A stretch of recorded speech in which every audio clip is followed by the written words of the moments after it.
Welcome back aboard the Arcadia Bridge. My name is Bane Harlock, and I am joined at this time by... I'm Formal for Seven Tails Productions. That's seventailsproductions.com. Meal Joe from Gamers Galaxy, and a thrilled guest to be once more on the Arcadia Bridge. I am the Grand Inquisitor. Ignore me. And I am the player character. I mean, the player. And tonight is part 2 of our campaign wrap-up sort of celebration, because it is, again, all too rare to get to go through an entire... First of all, a weekly commitment, and then stick to that all the way through a campaign, because we all know that life gets in the way. Mm-hmm. So we are here to celebrate the completion of a campaign. Now, when last we left our hero, he had given a broken katana to a lion samurai who died in a duel the next day. Oopsie. Oops. So let's pick it up from there. So I was one of the spectators to watch the duel between the Okoto lion and the Miyamoto dragon duelist. That's the one that duels with both Katana and Wakizashi. And the Miyamoto dragon got his stab in on the Okoto. I believe he used one blade to block and the second one to get him right between the armpits, I believe. That's a horrible way to go. It really is. Yeah. Yep. Okay. So, did you know? No, I did not open the box. I just did as I was told. Deliver this to this samurai. Delivered. Did you learn any life lessons about living as a samurai in Legend of the Five Rings and doing just what you're told? Yes. Did you go, the more you know? The city's very dirty in other ways. Okay. These are just simple questions. We're just asking.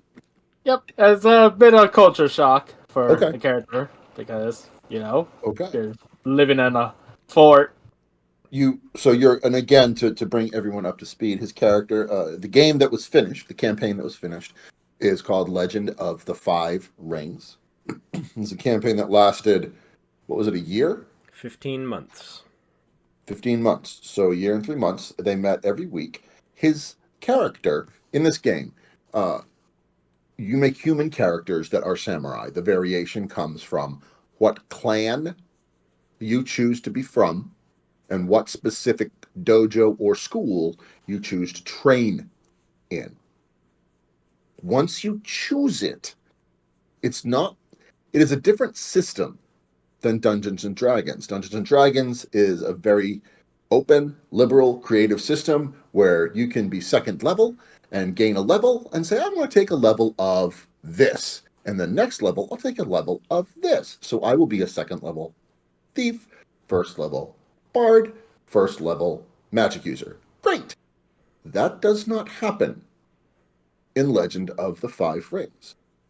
It's part of the lore and the role-playing.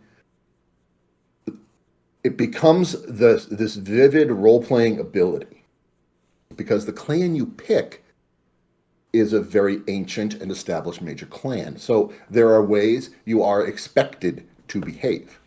The school that you choose, each school has amazing abilities. However, you cannot simply switch schools. That is insanely rare in this game.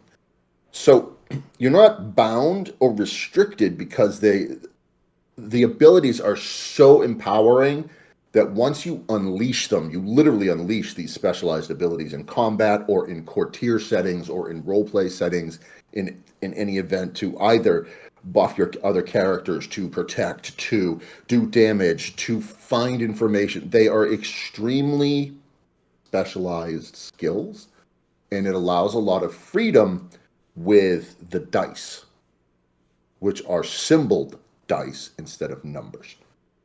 So just to do the final catch up, so everyone watching can understand that this is a very different game than Dungeons and Dragons, and still a very beautiful game in its own right. It's put out by Fantasy Flight Games. It is 5th edition. His character is from a major clan called the Lion, which are all about honor Wait. and battle. Crab. Wrong. He is Crab. Crab. All about battle and battle. They are Courage. honor and courage. Yeah, courage, honor is not really. It's courage and battle. I apologize. Thank you. So he is now away from the wall, and he has gone all the way up to the Imperial City, where his clan is very never seen. And he's had some reactions, kind of like people looking at someone that came out of Doonesbury or Dagwood comic strips. So I apologize for taking that up. I just want to have everyone caught up. Welcome to Coffee, Dice, and Donuts, by the way. Please, Issei, continue. All right. So after that duel, I realized, oh no, I was going to have him take me to a specific family of the Lion Clan, the Kitsu, because I was gonna seek insight with them with my sleep ritual technique that I've been working on. I wanted to share information for assistance with the Ryoshun clan and to get political weight behind my name and to be affiliated with the Lion clan because they have a pretty high political advantage at this point.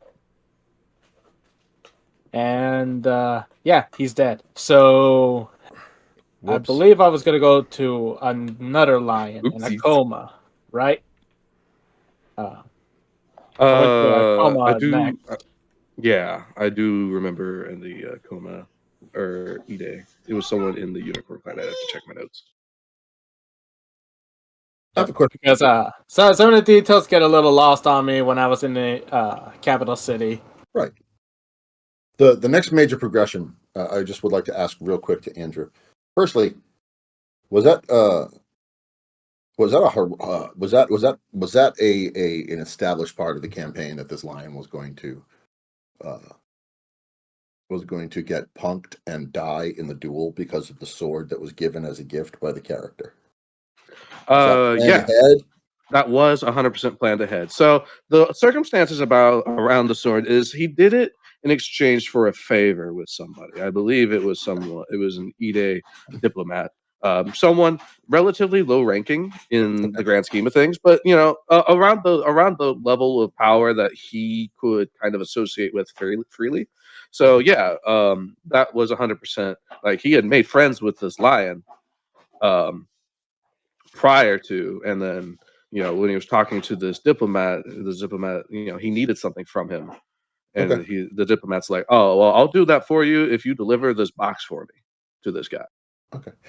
All right. Thank you, and please do continue.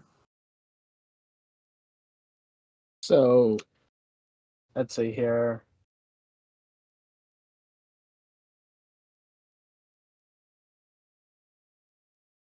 I believe after that, I tried to go to another clan. And is that when I went to go talk to the Phoenix? So, talking to the Phoenix specifically. Okay, so to be fair, he spent quite a bit of time in the Imperial City, bouncing around, like kind of sending out feelers to see who he could associate with. Okay. So there was a lot of kind of like moving and shaking going on at that time. As for I believe I know what Phoenix you're talking about, and yes, I think you did go and meet with him after this. Yeah, so I went to, I believe, their secretary to set up an appointment to have tea and dinner with. And trying to recall the reason why I told him that it's something of significance. I believe at that time you were trying to enter into the Winter Court, which is the big imperial shindig where most of the politics happens in Well, Um, he had already secured the invite to Winter Court. oh, okay. Oh, We so we covered I that already in thought the this talked was last to Phoenix. episode. Yeah. okay. Yeah. Then yes, that's what he talked to this Phoenix about. Is he was a really good storyteller, and he needed that invitation. So I believe after this is when you started hearing rumors about a Yes. guy. It was rumors about some grisly murders happening down by the docks, correct? Yes. And that's where my paranoia of the shadows kicked in, and I'm like, okay, I'm gonna go down to the docks and see how tight security is, and if it's real tight, then I can suspect that it's something of the shadows. Because your character clan is the one that's most experienced in fighting the shadows, correct? Yep, I am basically a very ethically loose paladin when it comes to dealing with the shadows. I mean, Morally ambiguous paladin. were you? Well, here's a Yes, weird one. the Was the shadows character absolutely. He got a lot of scars pretty Well, no. early on. Okay. He Well, I mean, Yeah, losing an I had no arm, idea that's a what your pretty big last- scar. Yeah. but whether it's from Naginatas from Motos or the Mongol bitch biting your left arm, you get Okay. all sorts of different bites and scratches. Or accidentally blowing yourself up. Right. Or blowing Yeah, up. yeah. How much Don't time tell had the progressed? barkeeps. How much time had progressed in the game at that point, as opposed to real life? I believe like a year and a half to 2 years, because some time So- dilates faster when you're in the Shadowlands. Okay. So some of the expeditions, 6 months have passed instead of what I felt was 6 weeks. It was 6 months instead. Okay. So it was around a year and a half to 2 years, because I was about 19, 20 years old by then. Once I got to the capital. And so when I went down to the docks, there was a lot of Imperial city guards there, and I tried to inquire about what's going on. They wouldn't tell me. I could kind of tell that the guard kind of is like, you would be a type of guy that could investigate this, but I cannot say that at all. That's the kind of vibe I got from him, so I decided to just leave a threshold barrier, and I had it set for Shadowlands creatures. So if it went off when the guy walked by, it would alert me, even if I'm away from the ward.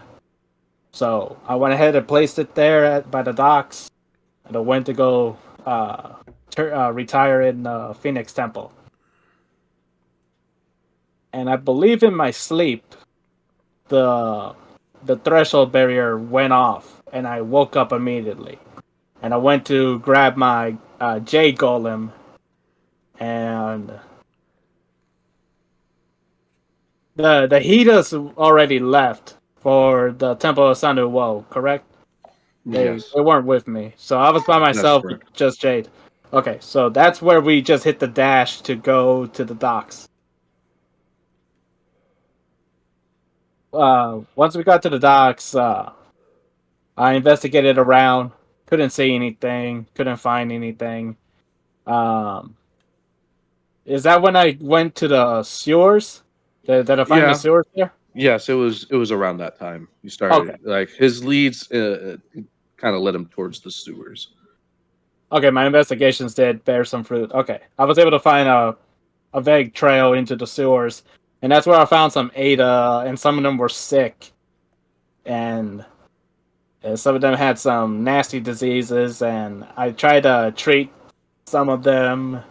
I think I did mediocre. Like, okay, I treated you, but it's not the best care. But and you felt like you had bigger fish to fry. Yes, that and yeah, that's samurai socially don't have to do anything for the Ada unless they're expressing their bushido of compassion. So Yeah, and I the rigid don't know cast. if the viewers are aware of that construct and those titles. Yeah, it's the So social formal, hierarchy matters at this point. Yes, Right. it does. formal, So would you be able to explain that real quick, please? yeah, simply put, there's a very rigid caste system going on in Rokugan.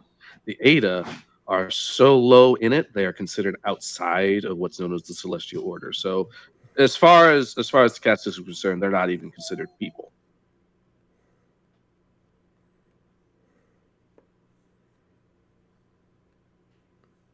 Okay.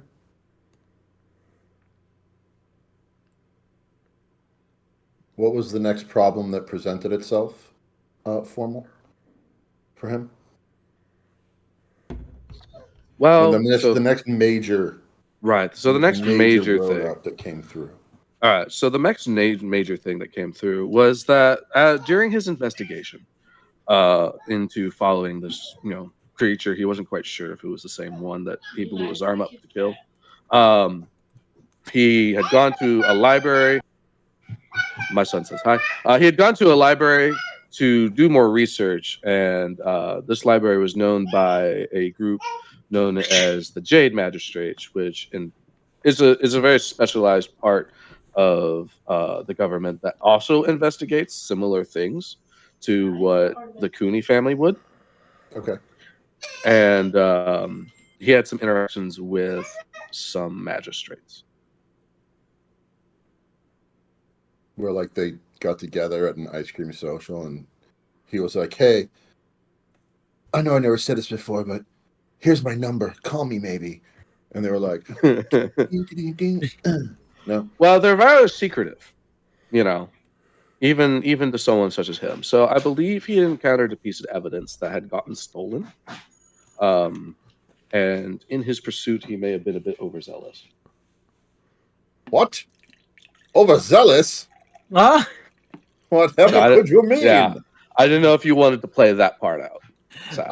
Oh well, No? not the detour. No. Oh wow, you're turning red.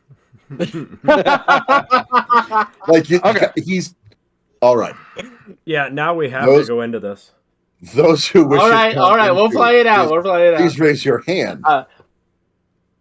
So we go deeper into the sewers, and I have my jade golem, and I use a flame katana invocation, so I can have basically a torch in the dark sewers. And we go deeper into the filth, and then we start hearing some screaming. Okay. Paranoia and dread kicks in. That's a different thing, but that's also interesting. What was the screaming, Isai? There was some bloodstains on the floor, and I continue to follow. The sound gets louder. I see a specific entrance, and then I prepare with Jade.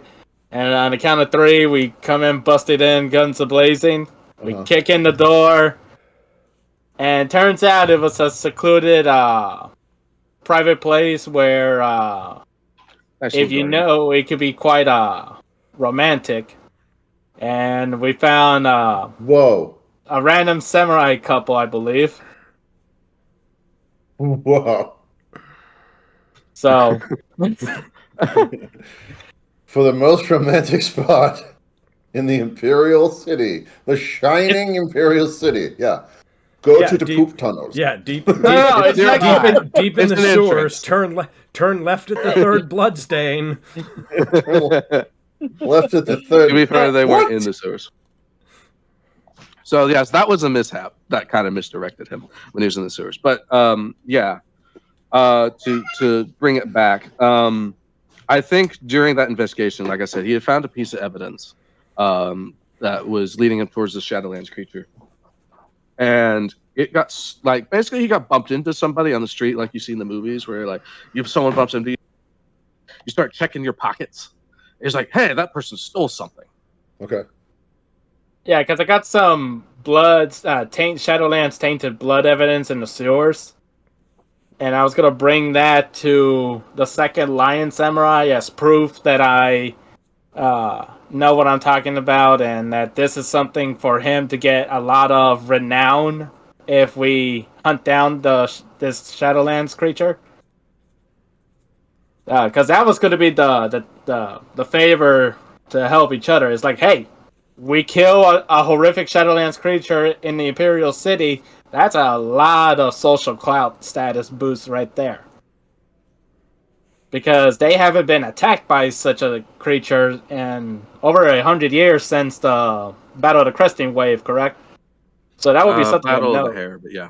It's Battle of been the a Hair. while since they had to encounter anything like that publicly. Yeah, publicly. Is this like the government and aliens? Publicly.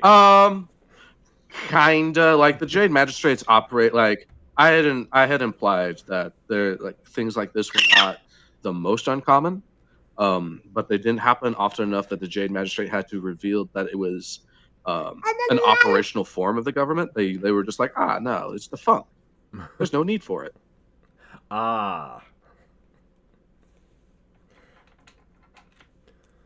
So, as I was going to deliver this proof to the lion, that's when I get someone to bump into me, and that's when I check my person, and that's when I realize, oh shoot, the box is taken from me, and I start in pursuit of the culprit, and they were wearing gray robes and just hitting the dash. I'm trying to chase after them. I'm still pretty weak, and most of my stats regard. So Yeah. doing fitness checks to keep up and trying to cast spells to slow them down is a very difficult endeavor. However, we got Jade, and Jade is super helpful because he can cast spells reliably, and that's a huge plus in this game because you are not guaranteed your spells. You are not guaranteed. You can fail, you can whiff, you can have mishaps. Okay. Yep. Deadly mishaps. But I tried to put like a shipping container in front of her of stone to have her basically run herself into a dead end, but she's really athletic. She jumped right over the shipping container trap and kept on running, and I kept in pursuit. I think at one point didn't I have Jade piggyback me at some point so I could cast spells more reliably? I don't quite remember. That was a bit of a blur, everything going on. But you were getting pretty industrious and trying to keep up with her. I'm not gonna lie, when you mentioned the shipping container, and maybe this is just because I'm still traumatized from from our holiday special. I was half expecting the culprit to to just kind of paint a hole on the side of the shipping container and run through it like the Roadrunner. She will run straight. I'm glad everyone enjoyed the holiday special. Well, this one was where you would run into it, but you won't be able, once you go in, the only way out is the other way, which I'm going right in right after you, right after. So you're going to be trapped in there with me. But she just acrobatics, jump right over it, and then jump down from it on the other length of the side. And I think that's where I got on the Jade, so he can run forever because he has stamina, because he's a golem. And this person's really fast. Okay. Like that. It was ridiculous how perfect she dodged it, but it came to an end when I had my golem cast Grasp of the Air Dragon on the culprit. Yeah, that's how that ended abruptly. Yes, it is. Yep. And I had it succeed with bonus successes and opportunity, so I had it go send her up and then slam her back down. What So does yeah. that spell do?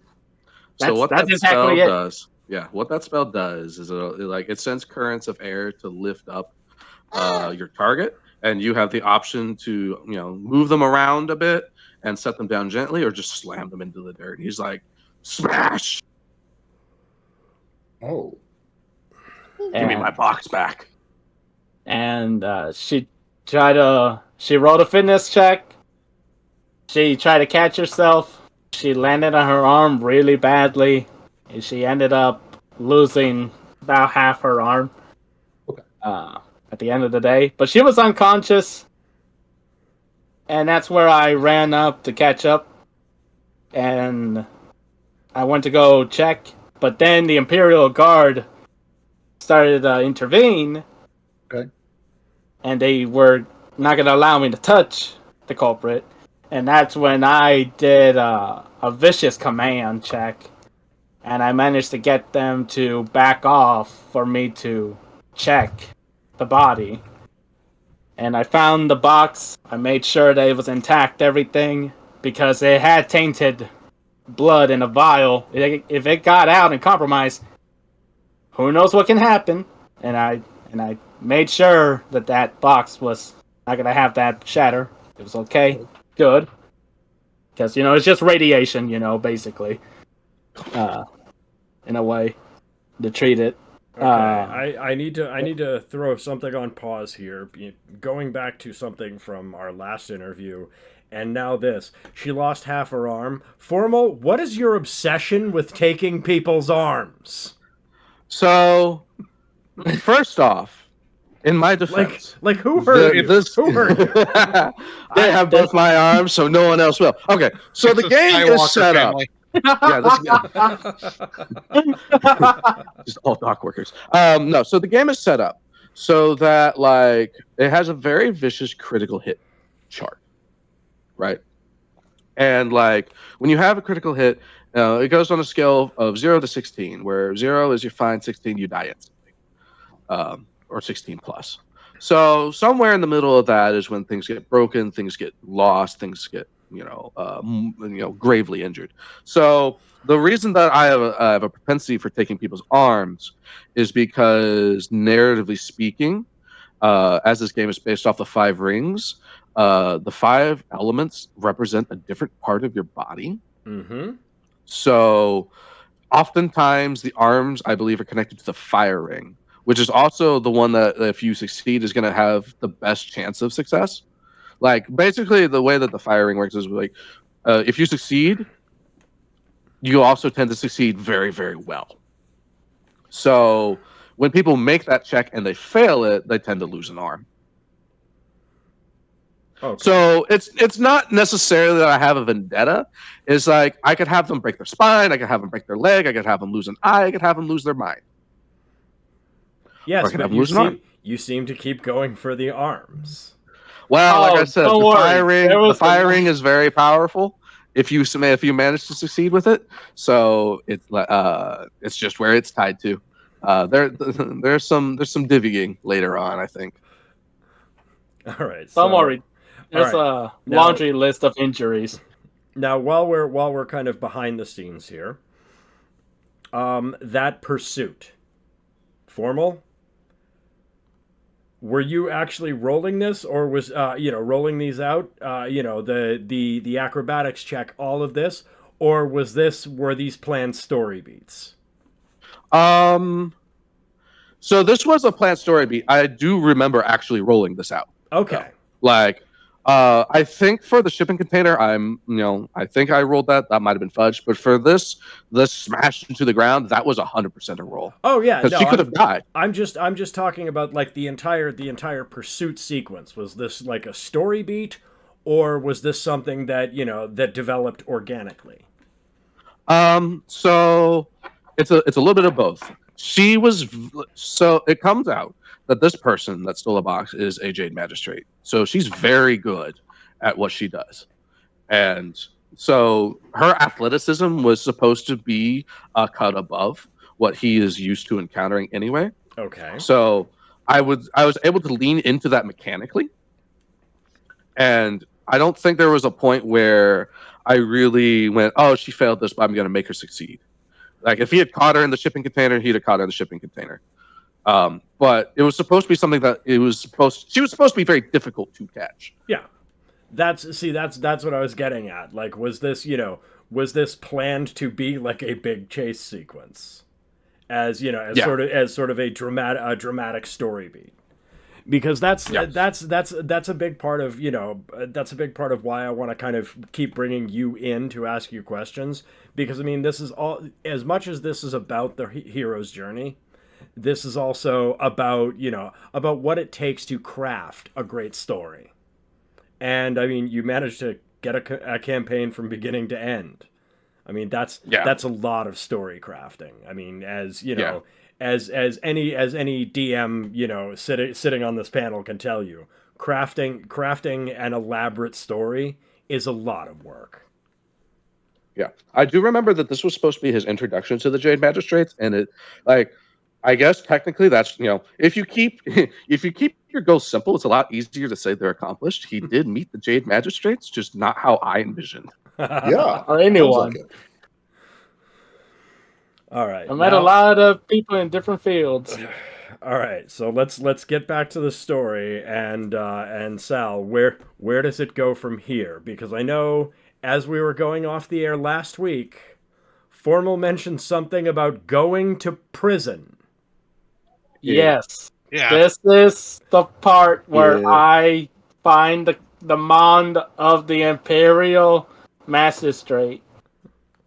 And that's when my character realized, oh, I just touched and hurt the Emperor by extension just now. Oops. Yeah, that's bad. Fuck! That's There's a reason this is part of Book 2 Power. there's guys you can hit and guys you can't hit. That's not quite a guy you can't hit, but he's also not a guy you can hit. You're not even supposed to look at them wrong. Yeah, that's how did they arrest you, or did you turn yourself in? That's when the Imperial Guard reiterated to me after I commanded them to stand down. Right.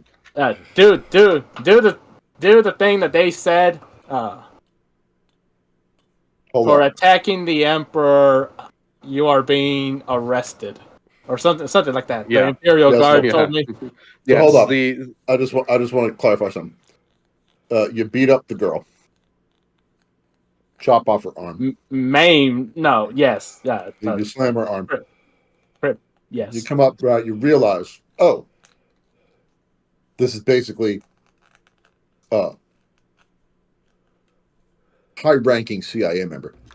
Yep. Yes. Yep. They report directly to the Emperor and no one else. Yep. I was state. I was federal. They sent the other high-ranking CIA members, and you were like, "Stand down, Hoss. I got that." I just want to be clear. No. It was more like, back off. I need a check. Oh, wow. Because it was tainted Shadowlands blood. And they know, by extension, because of what she is. So they know that, okay, he is serious about this enough to yell at me back. Yeah. So he did, yes. So basically her superior officer did arrive on that scene very quickly. And the conversation that ensued was very interesting to watch, I'm sure. Because afterwards, I described like his actions. I described him as like as if he were like a backwoods sheriff going up to the CIA and being like, "Tell me everything you know about what's going on. This is my thing now." Yeah, this is my jurisdiction. And they went, "What?" Yes, the jurisdiction measuring contest. Yes. Y'all get out of my way. I got work to do.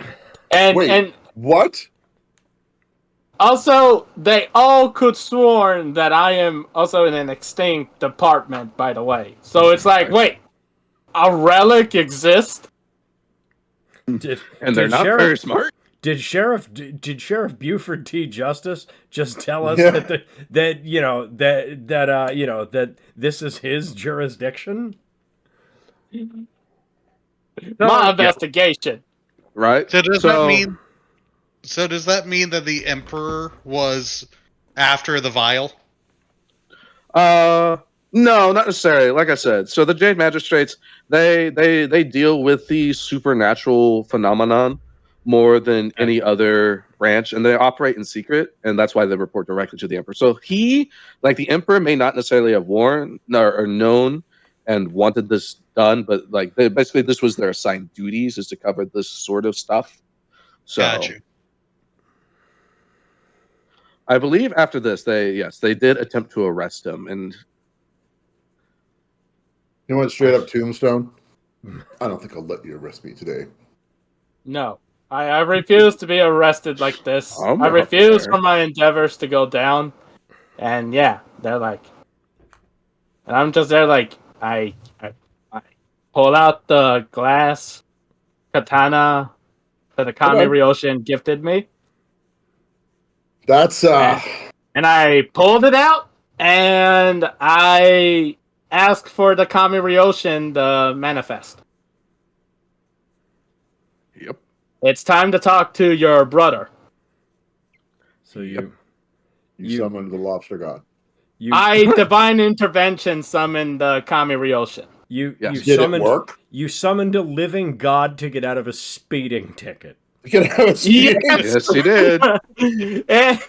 and try to spin it as a fast forward button to talk to the Emperor. Yes! Yes, This was done he did. in the heat of the moment as a player. Wow. There are a lot of... You just went That's went straight up. Do you know who the fuck I am? That's crazy. Yes! We're going to arrest you. No, you're not. Yeah, we are. No, you're not. Yeah, we are. No. Boss? No, you're not. Oh, God. Yeah. Okay. And so, describe the scene when I did that, Andrew, because that was... okay. Yeah, that was pretty cool. I actually have that in my notes. So just to reiterate, because I'm not sure we covered this. So when he went to this other realm, I know that was mentioned. He met the Kami Ryoshun, and basically, Kuni Ryoshun sacrificed a part of his life essence, a number from each of his rings, except for one. I think he couldn't sacrifice any of his air ring because it would kill him. Okay. But he sacrificed a part of his life essence to aid the Kami Ryoshun, and Ryoshun in return gave him this glass chikudo, which is like a primitive early form of a katana, and said that if he were to ever need the help of Ryoshun, he could draw the blade, and Ryoshun would come help a number of times. I think it was 4 times because that's how much he sacrificed. So he was repaying the favor. Four parts of my essence. Basically, in D&D terms, I had some +2s and 2 +3s. Those +2s became -1s, and the +3s became 0s. I nerfed 4 of my stats as a boon to the Kami Ryoshun. And ultimately That's use how- this to get out of a speeding ticket. All of this because he had a speeding ticket. Yep. No, that one wasn't at a a speeding time. ticket, man. He pretty much slapped a cop. Yeah. Well, yeah. He slapped the cop so hard their arm fell off. Well, this was the 3rd time using the blade. To get out of the speeding ticket. Yeah. I mean, he's done it a lot for narrative reasons. So, but yeah. So basically, everyone's awed because he just summoned a deity, basically, in front of them, and that deity just marches right up to the Imperial Palace, and everyone just lets him. Okay. So I he follow ends up attending an when audience someone with the asks Emperor. if you're a god, you say yes. Right. So, one thing that's a little bit different in my world is that normally the Emperor is the Hante, which is he's the favorite son of the favorite child of the sun, and has been emperor for a very long time. But at some point, uh, his line has died out and has been taken over by a member of the Lion Clan. So this is an Emperor Akodo. Okay. So Ryoshun walks into the palace, and my speech here that I had written then is that Ryoshun, his voice reverberates on the walls. He turns to his brother, the Emperor. Basically, he says, "You have come so far from the tournament in this spot long ago. Your zeal has been tempered by the wisdom of many lifetimes. Hante's loss has hurt all of you, but your new level-headedness will bring our family's earthly home into a new age." Smooth things over with the Emperor a bit, and then disappears. And after that, now it's Kuni Ryoshun's turn to talk to the Emperor. And you said, I will need help to remember that. I believe I told him everything except for a few secret things, like clan secrets and the secret with Sawa Lutomu. But I told the Emperor just about everything of my life endeavors as a samurai, okay. as I am a tool to him by extension. So Yeah, typical samurai stuff. Okay. The long and short of that is that the Emperor acknowledges this, says he'll take it under consideration. He'll think about this. He'll be thinking and talking to Kuni Ryoshun sometime in the future, and sentence him to 7 years in Imperial jail. Oh, shit.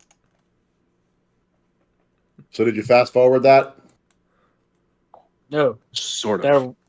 there, sort Or of. were you like, you get out 7 years later, and due to your time in jail, you can eat a turkey drumstick in one bite, depending on how you hold it, and you never have a constipation problem. I thought He Crag spent- did that by default. He spent 4 years pulling a Shawshank. Take him with a spoon. So we role played a little bit what went on in the prison. Nothing like the Shawshank Redemption. They were utilizing like it. Oz. Yeah, I couldn't say yes or no. I'm not familiar enough with Oz. So Oz is the naughty show. Oh, the Emperor also took my glass katana and my jade golem. Well, yeah, they're not going to put you in jail and be like, Yes. here's your Here's Maserati. your That's sword. something to make note of for later. Here's your sword. Don't kill anybody. Yeah. Here's your Tech 9. Don't forget that as you go into jail. So, as a game master, I had considered how to resolve this. Fast forwarding is one thing, and it's a useful tool, but I also kind of wanted to explore a couple of other avenues. So, like I said, there was a little bit of role playing in prison, but as mentioned in book one, Kuni Ryoshun had met like this spirit of a dragon, and in order to kind of give this dragon a sense of peace, he bonded with it. Oh. Yeah. So he had kind of dragon thoughts rattling around in his head, and they had a mechanical effect every so often, but it didn't come up very much. Now, this dragon spirit had been in prison for 900 years. Yeah. So yeah, some 8 or 900 years. So it didn't really take kindly to going back to prison. So I wanted to explore a little bit about like, hey, what's this bond with this dragon? So I went through what I described, what in my head at the beginning, this was a kind of a psychotic break where basically he's just like overwhelmed by the pressure of everything and just kind of blacks out for a bit. Okay.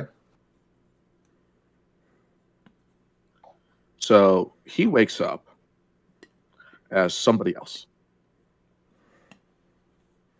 I hate it when that happens.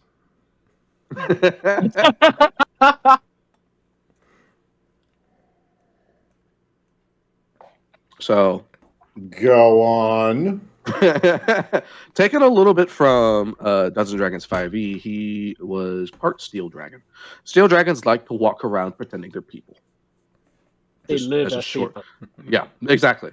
Like they crave the existence that a person would have, and they kind of like separate that, and then they live multiple lives. It's very odd, but it's very interesting. So he wakes up in the middle of a searing hot desert. Um, doesn't remember who he is, and there's some other dude here talking to him like he knows what's going on, like just kind of talking casually about the mission that they're on. Okay. So he had to, I guess in a way this is an isekai because he is in another world. So he had to kind of explore things from the ground up, and I wondered what his perspective on that was. So, as I was talking with my comrade in the desert, I checked any documents I have that are for state papers or anything of important documents that you keep on your person.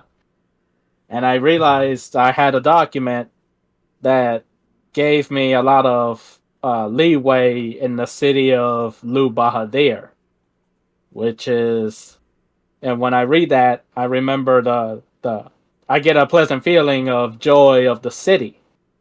It's known as the Jewel of the Desert because it is a city that is surrounded with a natural moat river system around it, kind of like the city of the Rich Frog, but in the desert. And it's a huge trade hub. It's a city that is self-sustaining by that's governed and ran by meritocracy for the most part. So it's kind of like Phoenix, Arizona. City in the desert, surrounded by rivers. Yeah. A little taller. Nice. And I see that I have a scroll that is to be delivered to, was it like a port city of the Ivory Kingdom or the capital of the Ivory Kingdom? Which of the two? It wasn't the capital. It was just basically the closest large city. Okay. I was basically delivering a note from my Sultana, my lord, to their lord in that city, the mayor of that city. Okay. So we ventured through the desert. I believe we stopped by a city on the way. The city was Sapur, right? Shapir? Yeah, it's a small town. I believe it was Sapar. There's a lot of Middle Eastern inspired like naming conventions in this part of the game. That's impossible in Legend of the Five Rings. This is before. I'm a game master. We should name it. absolutely address that. Rule zero. Go ahead. Rule Go ahead, zero. Formal. Okay. Why is that impossible in the world of Rokugan, the glorious empire of the Jade Throne? Because he is not in Rokugan. Right. But what exists beyond Rokugan, according to the Empire? According to the Empire, the only thing that exists beyond Rokugan is desert and people they don't really want to talk to.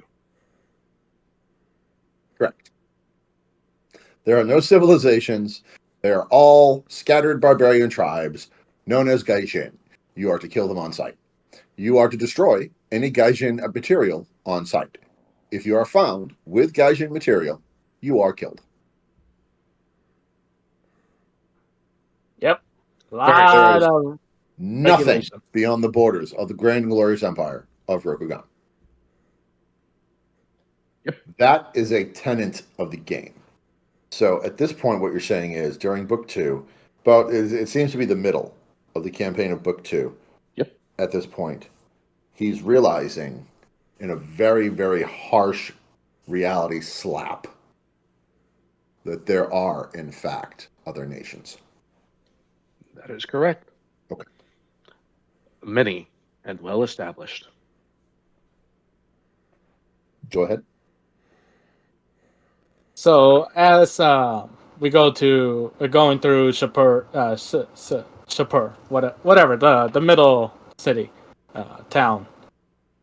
Okay. I hear rumors that they get berated, attacked by bandits regularly, and I look at my comrade Jabir and we agree on doing a counterattack on the bandits. Basically, set them up when they come in to do their next raid on the town.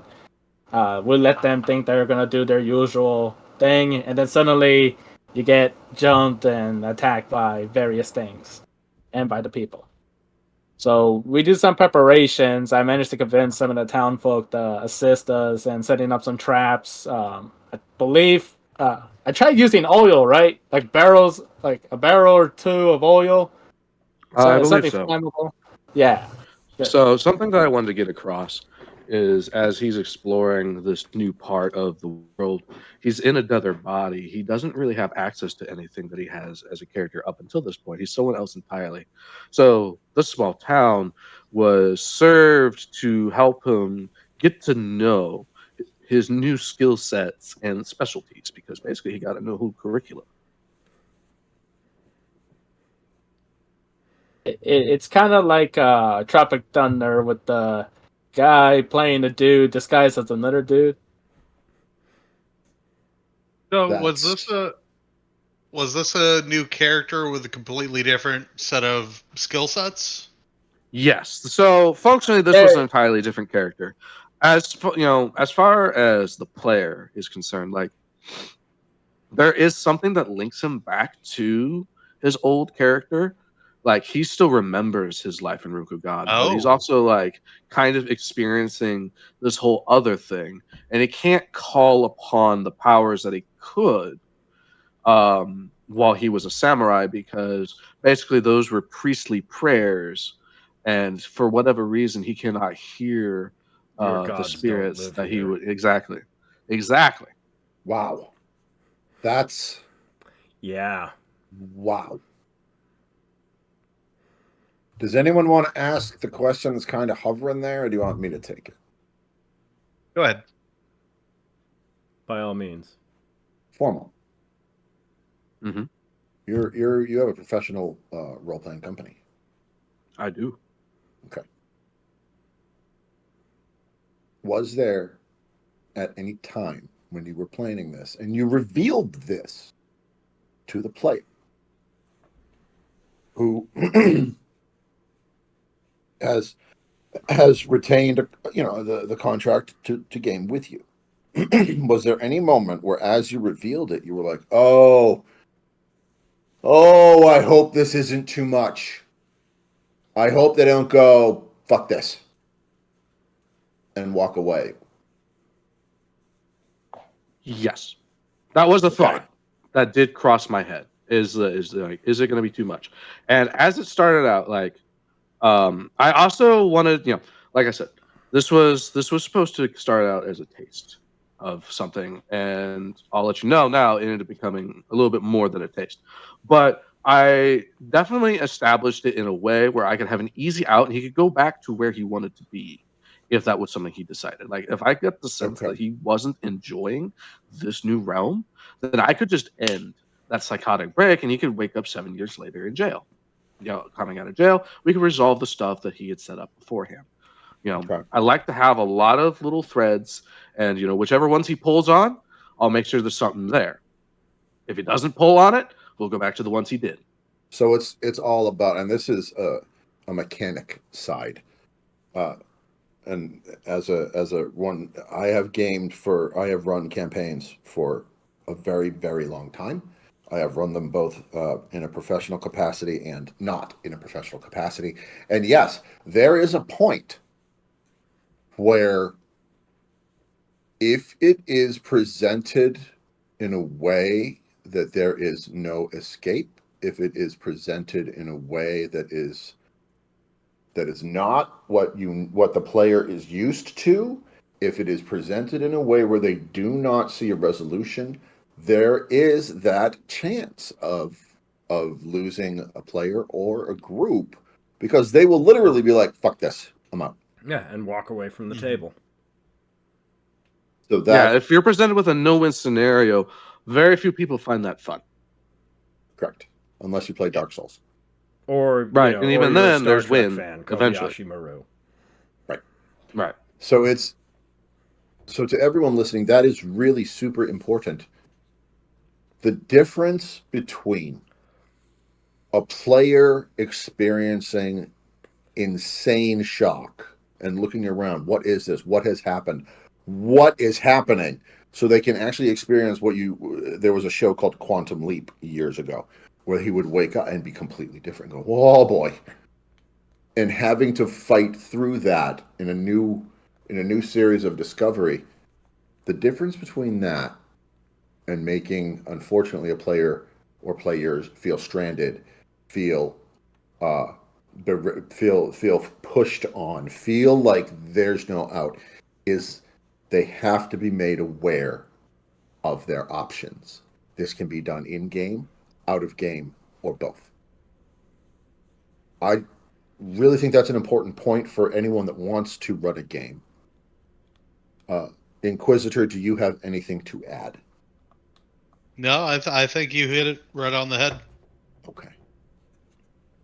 Thank you for your time on that. I'm going to step back because I don't want to be hoarding the questions. So I'm going to leave it for Bane and for No, I and for mean, Grand I think Inquisitor that first. I think that was an incredibly insightful question, and honestly, I did not even see that hanging in the air. So thank you, Joe, for that.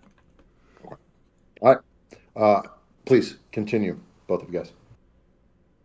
So we get some more preparations with rope traps. I believe we did. Did we get I think we got like one row of barricades. That way the bandits only have one way out, and that was through me and Jabir. Yes. His ultimate goal was to turn a kind of trying to think of the right word, an oppressed town into something that he could like help find their own resolution to this problem and aid them in doing so. So he came up with a lot of ingenuity and a lot of creative ways, and also stood by as basically the figure to attack when these bandits came into town. So it was basically Kurosawa. Yeah, It's very similar to Seven Samurai. I would, yep. I would agree with that. Or very much in a similar Western. Yeah, in a we're far gonna more modern coming to there. Let's get these town people riled up and fighting back. Yeah, or in a much more modern, modern cinema take, the end of the 13th Warrior. Yeah, that was such a great movie. It really is. Such a great movie. It was a good day. Ahead of its time, I tell you. Anyway, I think it's on my list, but I haven't seen it. Back to So I go in to have it the scene play out for the bandit attack. So they come in to collect their next tax, and that's when we box them in with the barricade behind them. Once they are all within the little box zone, we start dumping the oil and start lighting them on fire. And that's when I start fighting against the bandit leader with me and my comrade. Or no, I think my comrade was he beside me, or was he somewhere else at a vantage point? I can't recall where I put him. I'll be honest, I don't quite remember. Yeah, well, it's smaller details realistically. It was a while ago. And I was going toe to toe with the bandit leader, but then I got severely hit by one of his henchmen. Actually, he got 9 successes on me. I'm trying to think of how to translate that for D&D folks. The way the Big crit. system works, What's big hit. Yeah, what's Basically, the normal? normally you hit somebody if you get 2, and you deal 1 extra damage for every single one. So, like, as Joe described last time, a difficult game would be like you're dead in 2 hits. That's a weapon dealing 5 damage. So if you get 9 successes, that's 7 bonus successes. A lot of So characters could yeah, be dead in 1 hit in you're that 7. scenario. Yeah, you're 7 over threshold. Yep, You're in deep Magumbo.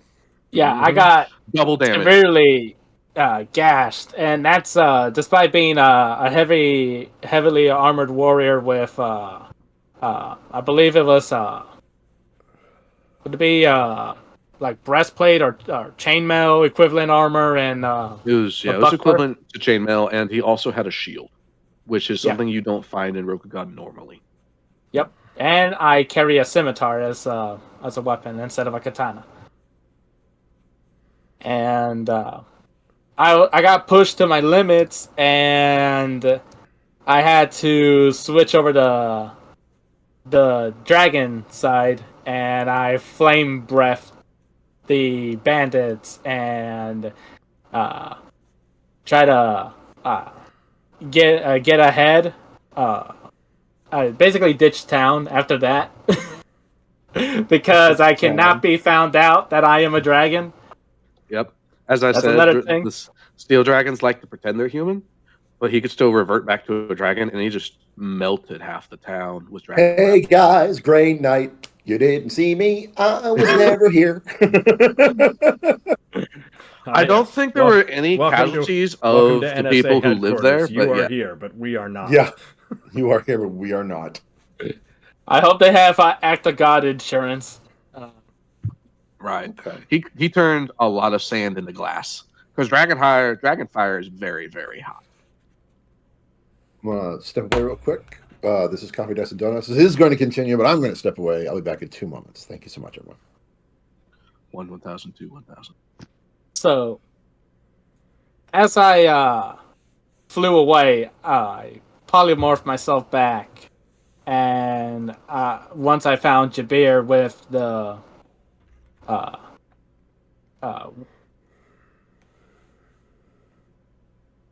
Jabir took the horse and ran off, and once I could figure out where he was, that's where I flew down quietly and shapeshift back to my normal Middle Eastern warrior. Khalid is his name, and I met up with my comrade, and we continued traveling to the city in the Ivory Kingdom to deliver the message from my lord, the Sultana. We get to the city, we get to the palace, we get to the mayor of that city, and I deliver him the letter. He removes the wax seal, he checks it, he reads it in front of us, and it's actually my Sultana declaring independence from the Ivory Kingdom. Yep. So this city-state that his new character is attached to got powerful enough to declare independence from the kingdom that they were a part of, and he was tasked to deliver that message.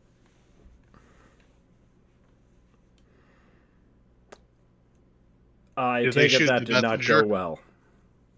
He was not happy. He wanted to cut off Jabir's head as a response to the message. How'd that go for him? Well, second chase sequence starts. Give me a quick moment to go to the bathroom. I'll be right back, and we'll get that scene started. In the meantime, Andrew can paint the stage. Yep. All right.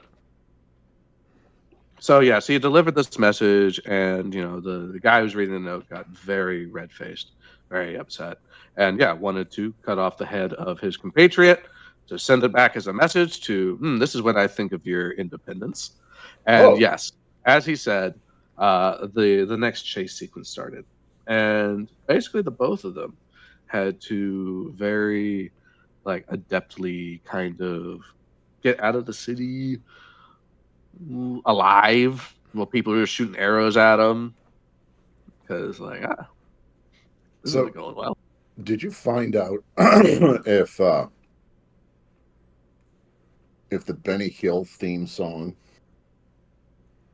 is able to be played on Twitch I believe it's that- not. so that you can play that during the chase? No, the song is called Yakety Sax, and it is not in the public domain. Right. If Bad only. nabbit. Channel fact. I'm check? not even Nope. going to do the music to it, but it's in my head. Yep. Oh yeah. Nobody do it. I mean, that's a lot of players. Like, I remember seeing a description that someone had of they were like, I've never played D&D, but I imagine that everything is a heist, and basically what the players do decides whether the theme music for the heist is Mission Impossible or the Pink Panther. Yep. And no matter what, it always ends up being the Pink Panther. No, most of the time it turns into Benny Hill rather quickly. Yeah, it's on an unrelated topic. I had a group who are insanely powerful to the point where some people would be like, that's more than a little OP, but it works. They are still challenged in every combat, but their greatest enemy was a wall. I don't know what you're talking Non-magical- about. Non-magical stone wall. Just That a wall. that wall was no problem for me. No, it was not. But there were two characters who are butch and burly characters. Make no mistake. Who kept climbing up to the wall and missing their last check. And so they would fall and smash into the ground and just keep taking more and more damage. They tried like 6 times, and finally it was just bad. One Finally, guy was I like, had to I'm help almost them dead. out. Did He was no like, one I'm on the almost team- dead. Did no one in Who's the got party have rope? spider climb? No. No. No rope? I said they Who were uses those powerful. utility spells? Grand Damn it. Inquisitor. I said they were powerful. I did not say they were innovative. And I did not say they were the magic casters were learned for situations. No, we're not terribly bright. It's not that it's not bright, it's just that they're more of an improvise as things go kind of group. Yeah. There's I've not have to overcome, I- hopefully. Yeah, I have we're gonna go tried that multiple way. times to be the tactician, and it never works. No, because one of them, you can see it. I'll talk about it at the end of this. Right now, we're into this. Thank you and welcome back, Issei. We had just discussed that you guys had to do some fancy footworks and get on out of that ambassador's place Yes. to keep your heads. Insert Benny So- Hill Once you'd theme escaped, song what happened? here. Insert Benny Hill. Well, this is where another chase sequence starts. And We're past that on it. I just want to state, you guys did the chase sequence. Oh, You are free. What is up next? And I do apologize, but we are starting to run a bit short on time. oh I yeah, do you're have right. to be- You're right. Right. Yeah, we do have. Yeah, So yeah, during there's the still a I will lot. say, during the chase sequence, his compatriot did get injured. Yes, I think he his was leg got bravely injured. Okay. Yep. On the way back, we were trying to.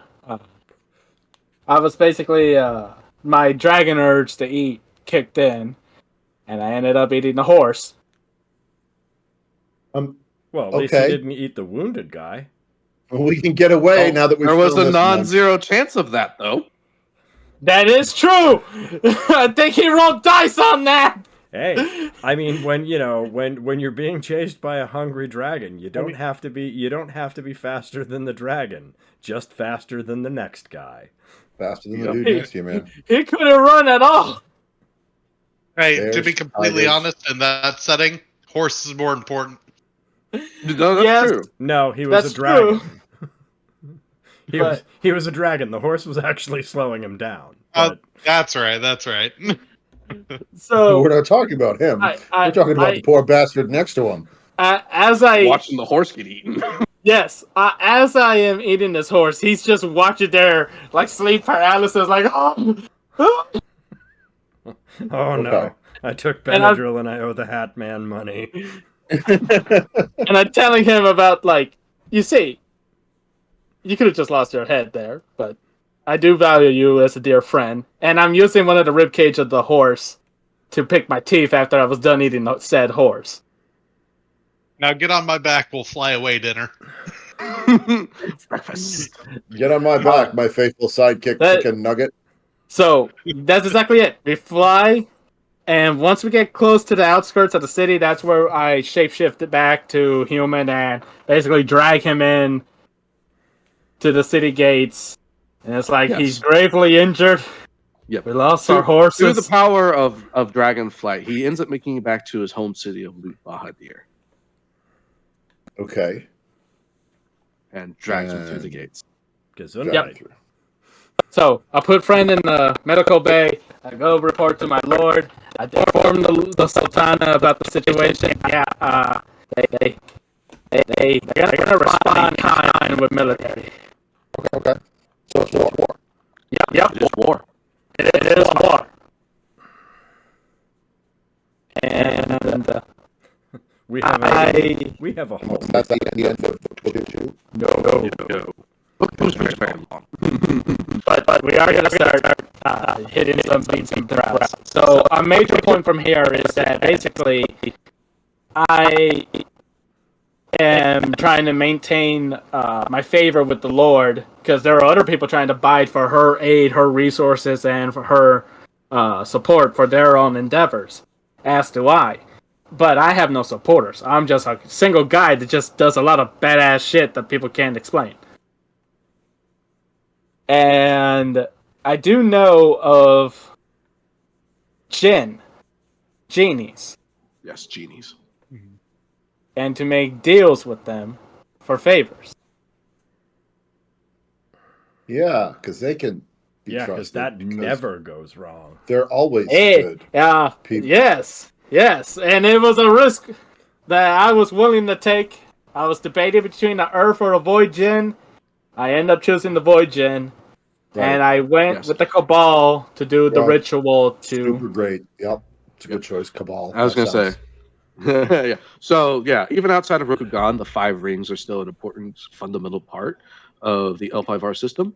And the game is set up to have stories take place outside of the Empire, if excuse me. that's where they chose. So yeah, these 5 elements are still represented outside, and the Cabal is a group of magi that he talks to. Also, So- just as a quick sidebar, I believe I'm correct. I believe That's the when most important. I say, doesn't matter what nation in this vivid, lore-rich world you are in. If you turn to someone and say, "Hey, I got this great idea. I'm going to make a deal with a djinn, and I'm going to have these dudes I just met, and these people, these ladies I just met, and these people I just met, in something called a cabal. I'm going to have them summon it on up, and then I'm going to talk to the djinn and make a And deal." ask it to do me a solid. Well, Do me a at this solid. time, I was just a fly enjoying the ride of this guy's life at this time. Right. The Yeah. Void Gen is where things change. Yes. So I think I speak for everyone in this world where they would look at you and go, "The fuck?" That is expected. Okay. I wish I'd for be more wishes. worried. If they don't say what the fuck or shocked or worried of your presence, is that they are confident enough of themselves to not be worried about you, and that's where you need to worry. That's Oh, that's that how is such that a operated. bad circular reasoning, and I understand. Yes. A little bit of Sith Lord, it's just fine. A little bit of darkness, a little time. It's okay. No, it keeps all the It's taint okay. out. All right, now please continue. So, I do the meditation ritual to go make contact with the Void Gen. I meet the Void Gen. It manifests in all the. I'm basically in a plane of cosmic. Just a plane of cosmic in the backdrop. Just And there. yep. And it all forms into a cosmic djinn, and he offers me a wish. Uh-huh. And for a price. There is a cost for the wish, in essence. There is Khalid, the Middle Eastern warrior. There is my samurai character. And there is the steel dragon. Okay. It's the three consciences. And we all... They manifested into this void space. They could Yep. all see each other, these three consciousness. And that's when our threads of our soul have merged by happenstance. Was the therapist there as well? That was the void djinn. All right. And the price for the wish. So what I wished for was all three of us in consensus said our true potential. Okay. And what that meant was basically the steel dragon was a young adult, and he got aged up to ancient steel dragon. And I got all the sorcerer spells that ancient dragon would have in that circumstance. It's wartime. We're getting some war spells ready. Okay. And the Khalid starts over time manifesting aspects of the samurai character, such as the ability to talk to the elemental spirits, and by extension casting the samurai spells before the empire existed. Grand Inquisitor, all I can see now is your hat. Right? It's very Sorry. spooky. Well, he did Okay, start this episode off by saying ignore him. Right? So I want to bring this up as like I love giving players important choices for one. And this is an example of them choosing something that I would never ever expect. He wished for basically the minds of these three consciousnesses that he'd been experiencing. He wished for them all to be merged. Oh, wow. And, you know, that partial, a partial part of that is what led him down to the psychotic break that he's experiencing. And I was faced with a choice as a dungeon master where, I could, it's very easy to punish this kind of decision. Very, very easy. But I was curious. And I wanted to see. I saw this as an opportunity for a grander story than I had anticipated to unfold. So I saw it as an opportunity. And this is where, I'll be honest, this is probably where things really started picking up in book 2, because he's able to bring to bear all of his past experiences. Okay. And yes, you asked about the cost of the djinn, is that instead of having weird brain stuff, like I intended initially with these three consciousnesses merging, it was weird body stuff.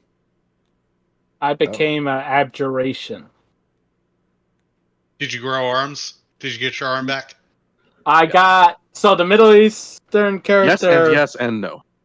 Yes. Talking to the Middle Eastern guy. So the Middle Eastern guy started to get draconic eyes expressing through the polymorph, even though with steel dragons, the polymorph changes every day to age you accordingly. That's how intricate the polymorph is. It's ignoring it's ignoring my natural properties. This is the Void Djinn price. It starts expressing the eyes. I started to grow the 2 extra arms, one of them being a dead pale arm on the right side. Yeah, that's to represent the samurai dead arm. And on the left side was a scaly draconic arm. Oh my god. In a sense, I gave him the ugly. Yeah. What happened to the samurai? I started to... the samurai is still in a coma in his time. So this is your dude getting aspects of all 3. This is his dude getting aspects of all 3. Okay. Yep. This Ah, story also takes place before his takes place before his samurai is born. Yes, you Okay. mentioned that that this is before the Empire existed. And this is And- way back in time. Okay. and is scales are cool. manifesting. I have to start disguising myself even more heavily. So I started to don on gold and silver robes to go with like a mysterious facade for war times. It looked like Uncle Fester. No, he really did end up adopting like this mysterious sage aspect where it's just like wearing the hooded cloak and just like, no, don't look at me. Okay. Okay. Ignore We me. are at 5 Yes. minutes to 9. Well, pay me. I do have to sign out at 9 o'clock. Okay. Real So- quick, if I may, and this is Coffee, Dice, and Donuts being hosted on the Arcadia Bridge. I had a question before we left, before I left, if I may, real quick, unrelated, for the Grand Inquisitor. Grand Inquisitor, I understand you're putting something together yourself. Yes, I am. I am developing a new campaign Okay. that I am very excited for. What is the game system? Pathfinder First Edition. Okay. Oldie but a goodie. So, call out to anyone My out there. Are you interested in retaining any players who might be viewing or would like to give this a step up for your campaign? I have previously talked to my players about videotaping or like recording on just OBS, Okay. and they have all said no. Okay. Would you be willing, or is it a full campaign at this time? It is not a full campaign at this time, Would you be but willing to go ahead? But I have the premise down, and I know exactly how I want it to go. Okay. And of course, I always leave leeway for those who are, for those who want to go off the beaten track. Okay. Fair. Very fair. So Who would want to if do that in this story? anyone Yeah, were, who Bane? Who? I don't know what you're talking about. I have no idea. If there are, and I'm putting this forward because we are proudly putting this out on Twitch. If there would be anyone that viewed this that would be interested in said campaign, would it be okay for them to contact you on one of your sites? Currently the campaign is full, but if we want to do a separate campaign of the same premise on here, that would be fine. Okay. Go ahead and state that if you could. What sites you can be connected to and found at. Shoot. We can put my email up. So, Okay. you can get a hold of me at gochasetraffic@gmail.com. Great. I just wanted to set that out, guys. Go ahead. If you do want to play, you got to give me 3 characters. Nasty. 3 character sheets. You're going to submit 3 characters. This is Bob. Background like a paragraph or 2, whatever you feel like doing.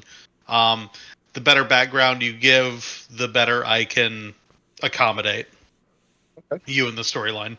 Is this campaign that you're putting together? Is it taking place in a more like established world, or is this a homebrew? No, this is a homebrew. I mainly do homebrews. I love world building. No, that's fair. Fair. That's what this half of book 2 is all about. Is I built a lot of this story from the ground up. Was that difficult for you to homebrew for Legend? Yes and no. I will say one of the great aspects about Legend of the Five Rings is even outside of Rokugan, there is a great depth of lore and stories to draw on. And I liked being able to merge some ideas that I got from my reading with ideas that I had on my own to really make it my own thing. Okay. All right. Very, very cool. All right. It is 8:58. I am going to close out a little bit early. I hope everyone is able to stay for the end of the episode. I must regretfully split out. I This think is Evil we're Joe. actually. Game is Galaxy. Go ahead. I think we're probably going to. I think we're probably going to call it here, and may have to do this in a 3rd episode. Yeah. I'm fair for that. I'm fair for that. I hope you guys are enjoying this. Bane, go ahead and walk us on out then. All right. Well, I would like to thank everybody for joining us here on the Arcadia Bridge tonight for this very special edition of Coffee, Dice, and Donuts. And I would like to thank my guests at this time. Please tell us who you are and where people can find you. I am Formal for Seven Tails Productions at seventailsproductions.com. I'm Evil Joe from Gamers Galaxy. I'm the Grand Inquisitor. You can get a hold of me at gochasetraffic@gmail.com if you want to join that campaign. Otherwise, go about your normal earthly business. What a name. And Sal the player. Also known as Issei in nefarious circles. We're people of lowbrow intent. So once again, from the Arcadia Bridge, we'd like to thank you all for being a part of our story.